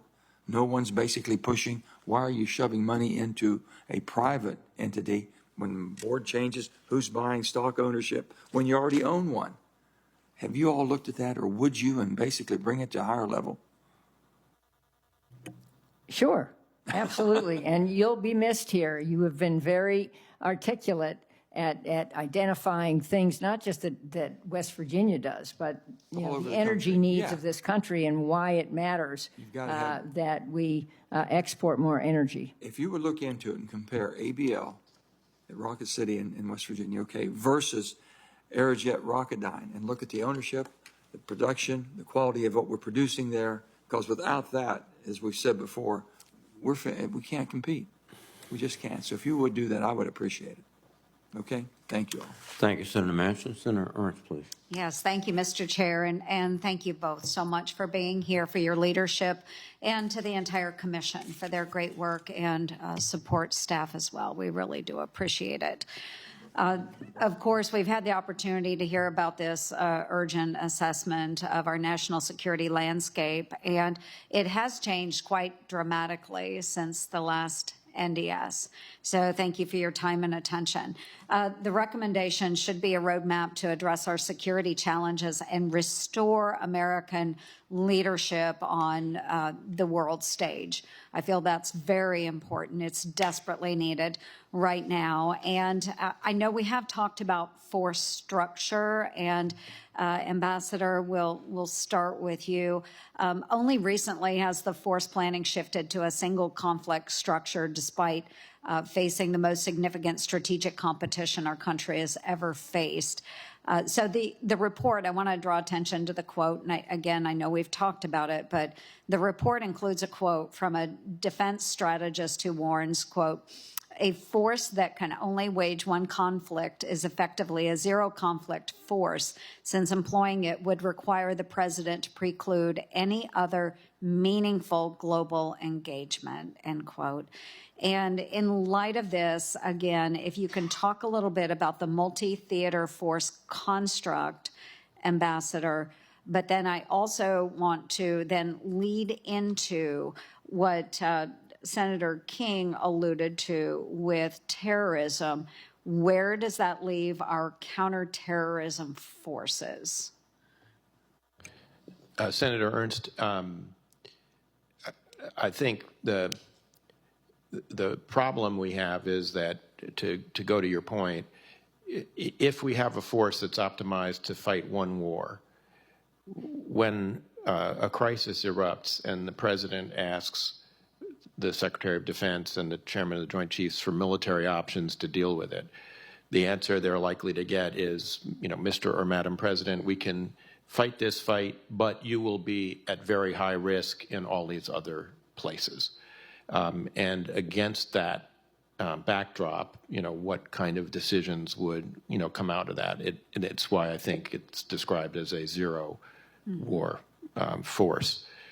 Our view was that you have to be able to deter and potentially defeat adversaries in all three of the main theaters that we have been engaged in since the end of the Second World War, and which we repeatedly engaged in. I mean, there's been no shortage of efforts to try and extricate the United States from the Middle East. The last NDS in 2018 said we should be willing to run risk in the Middle East. I think on October 7th, we got a sense, and then again on April 13th, of what running additional risk means in the Middle East. So it's our view that we have to be able to, manage to do all of those things. And in that regard, I think we're consistent with our colleagues on the Strategic Posture Commission who argued something quite similar. But we also have to be able to deal with the ongoing threat, as Senator King said, of terrorism, and to be able to continue to focus on the things that Special Operations Command has been focused on for a number of years, making sure that we don't have terrorists plotting to, create mass casualties either in the homeland or, with our allies. Yes. If I could just add to that, I was in Congress on 9/11. Many were. I was a member before that of a commission on I think the Commission on Terrorism, which predicted a major attack on U.S. soil. No one was listening. And then came 9/11, and we surged everything to the GWAT, the Global War on Terror. Surging everything is not a good strategy. We missed, when we did that, the rise of China. We missed the rise of Russian grievance. We missed the kind of world we now live in. We have to do all these things at the same time, walk and chew gum at the same time. And this report tries, by promoting this all elements of national power strategy, to talk about how we could do that. And we don't think, we, the Commission, on a unanimous basis, that accepting risk in certain parts of the world, basically meaning not projecting U.S. leadership, is a successful strategy. We have to be strong everywhere, which doesn't mean we have to have boots on the ground everywhere, but we have to have an all elements of national power strategy everywhere. Yeah, I am in absolute agreement, Representative Harman. And mentioning SOCOM, Special Operations Command, I do think it's incredibly important. And I'm in full agreement that we need to be able to face multiple fronts. I think all of us on this committee would agree with that.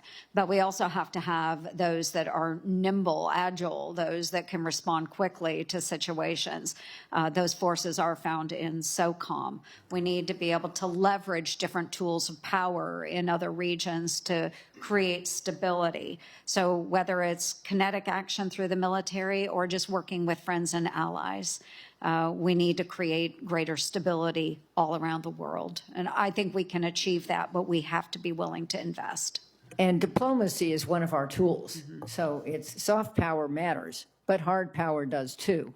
And we're not talking about selecting parts of the world for one and other parts for the other. We're talking about a combination that's greater than the sum of the parts. Yeah, absolutely. Again, I want to thank you both for your service and our entire commission and support staff. Thank you very much.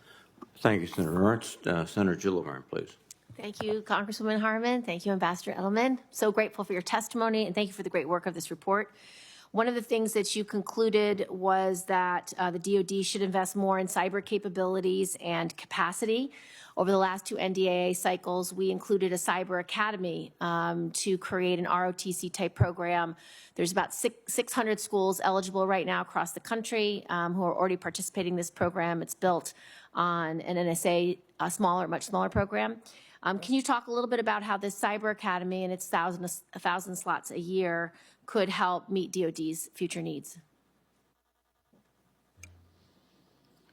I don't doubt that it will help, fill the gap because we need more cyber warriors. I do think that Cyber Command has actually done a pretty good job, Cyber Command and NSA under General Nakasone's leadership and now his successor at building the force, which, when we looked at this from the commission point of view 6 years ago, there were questions about how well we were doing. I think we've actually made a lot of progress in the ensuing years. But obviously, the more we can generate young cyber warriors who are, willing to come to work for the government, because that's been an issue in the past, that is going to be a boon.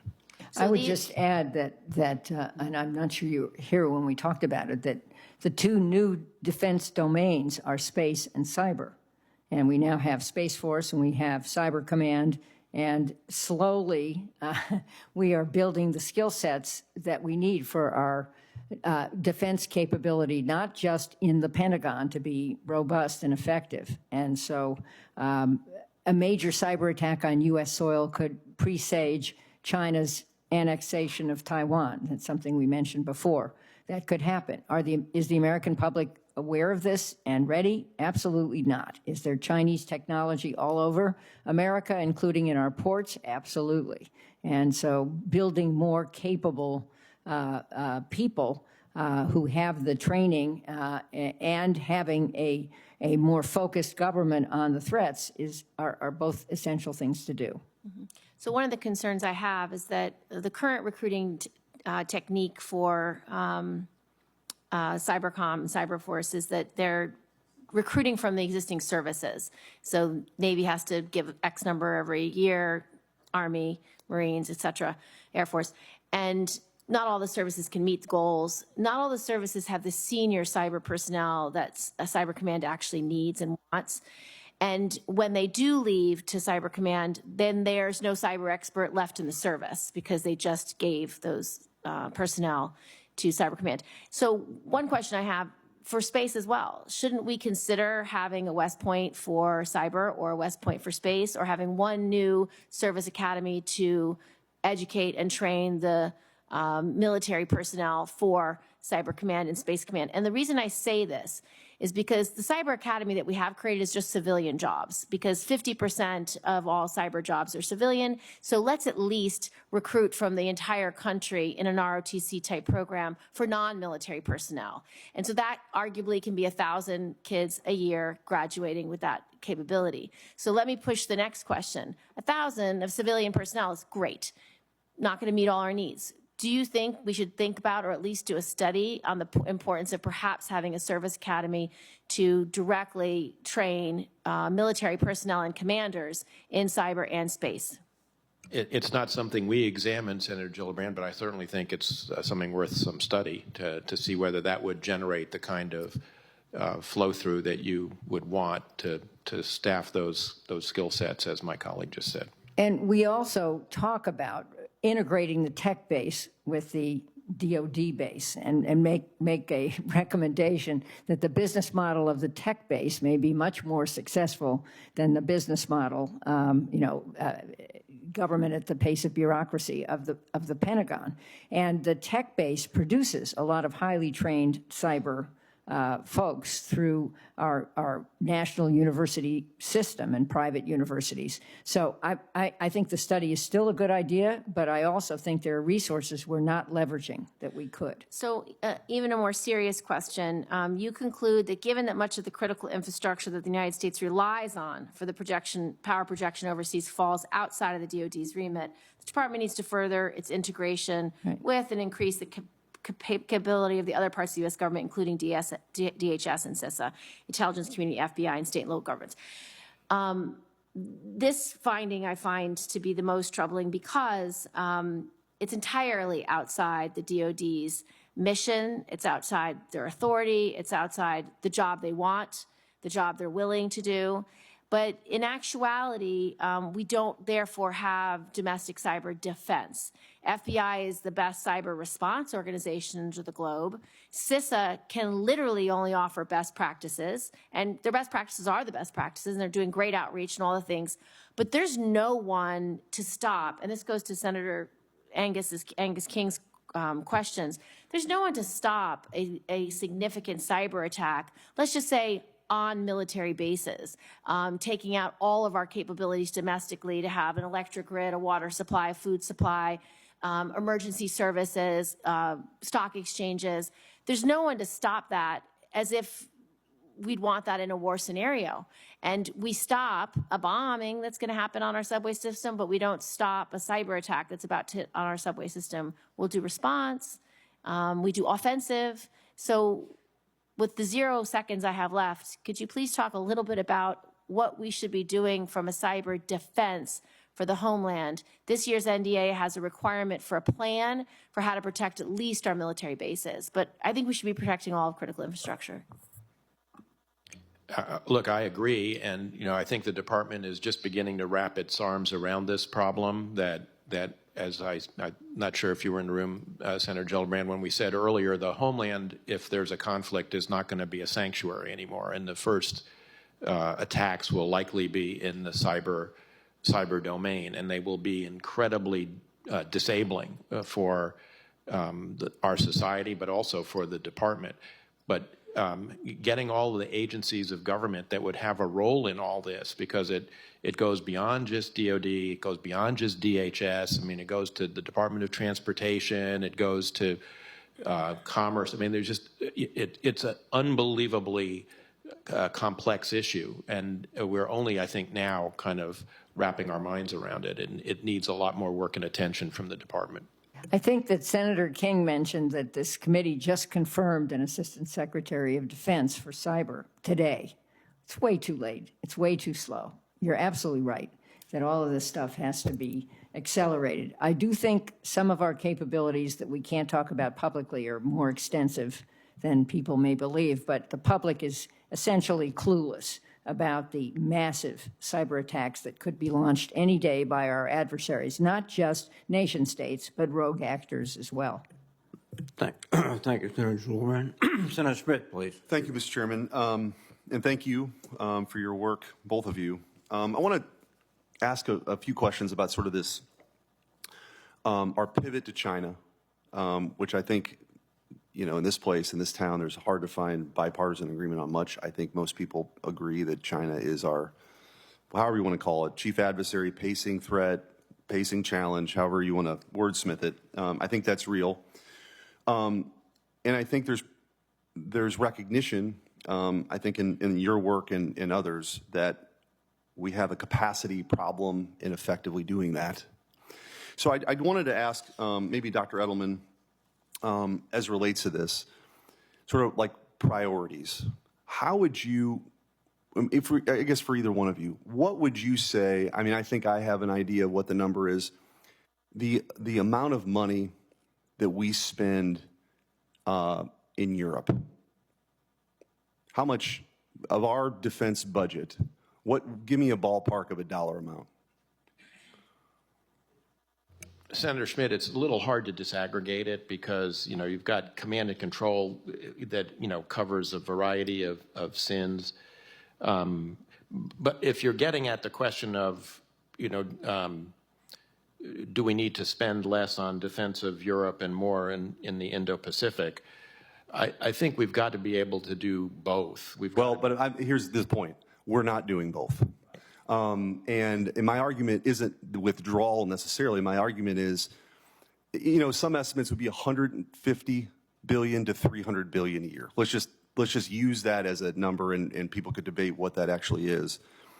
I think for me, and I want to get your thoughts on this, if Canada and Europe went from, so they're a combined total of 2% right now, if they went to 3.4% of spending on defense as it relates to their GDP like we do, that's another $300 billion.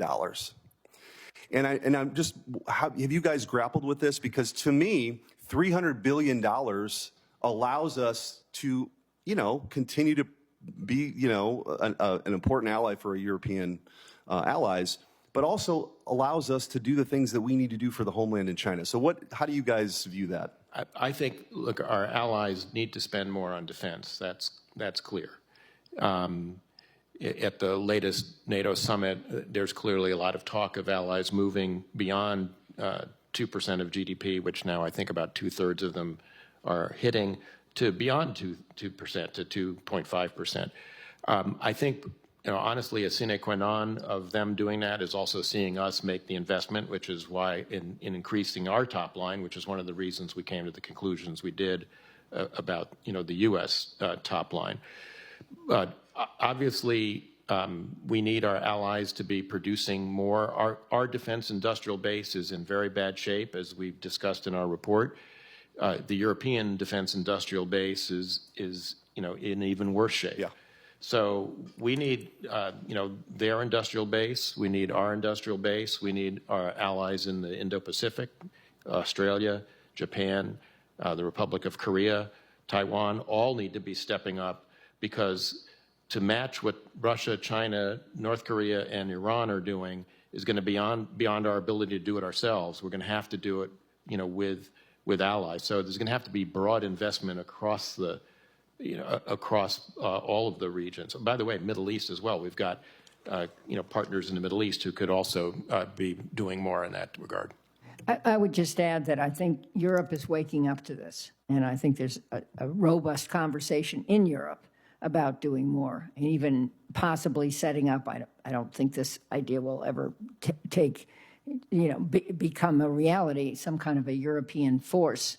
But the point is, spending more, leading more, fighting Europe's fight in Europe. And I would add that we embrace in this all elements of national power strategy, that's the core of our report, doing more with partners and allies. Think about the Indo-Pacific. The Secretary of Defense is there now, I think, with Secretary Blinken, talking about how to enhance the command that we have in Japan into a more robust command. It shouldn't just be... I have limited time. I want to get to one more question. Okay. So I appreciate, I think that's true. I think that $300 billion would go a long way in allowing us to sort of, as we talk about priorities, and just to run through a couple, $320 million for the Gaza pier would have gone a long way and almost fully funded, the Guam Missile Defense Project that we're not spending money on. So you could go through this list about things of us being spread too thin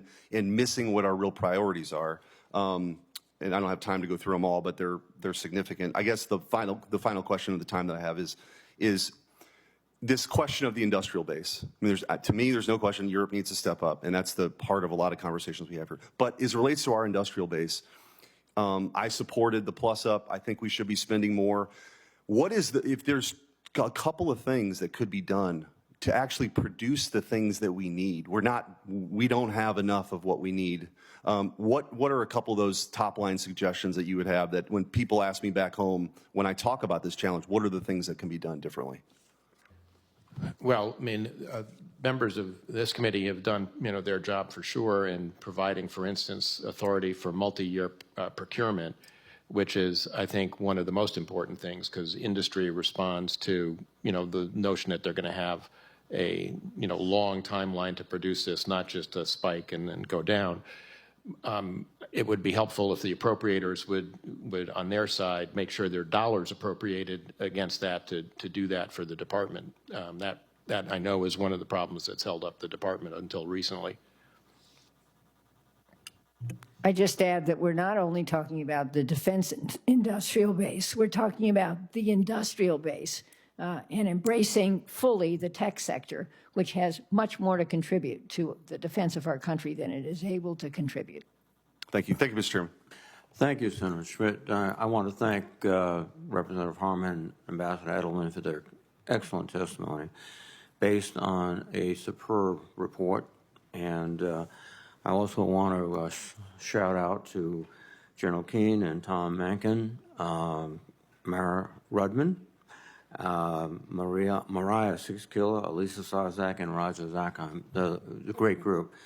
But I have to give a special kudos to David Granis, Ralph Cohen, Amy Hopkins, Travis Shop, Dustin Walker, and Becca Wasser, because we all know you get the credit, they did the work. So thank you very much. But this has been an extraordinarily useful hearing, and it's got us both informed and I think energized to move forward.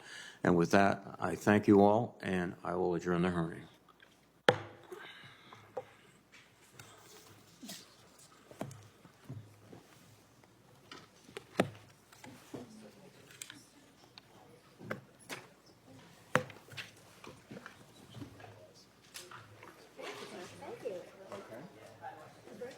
Oh, that's mine.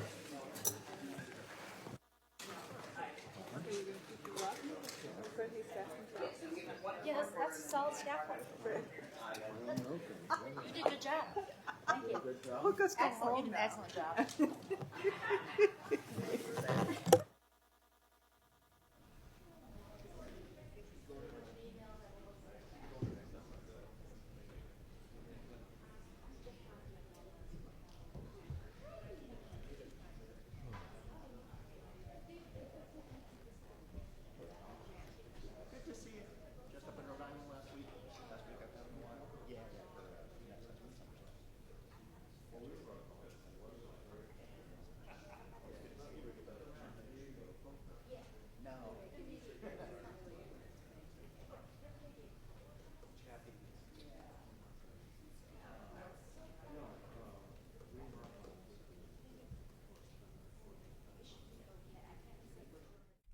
This evening, 2024 Democratic presidential candidate and Vice President Kamala Harris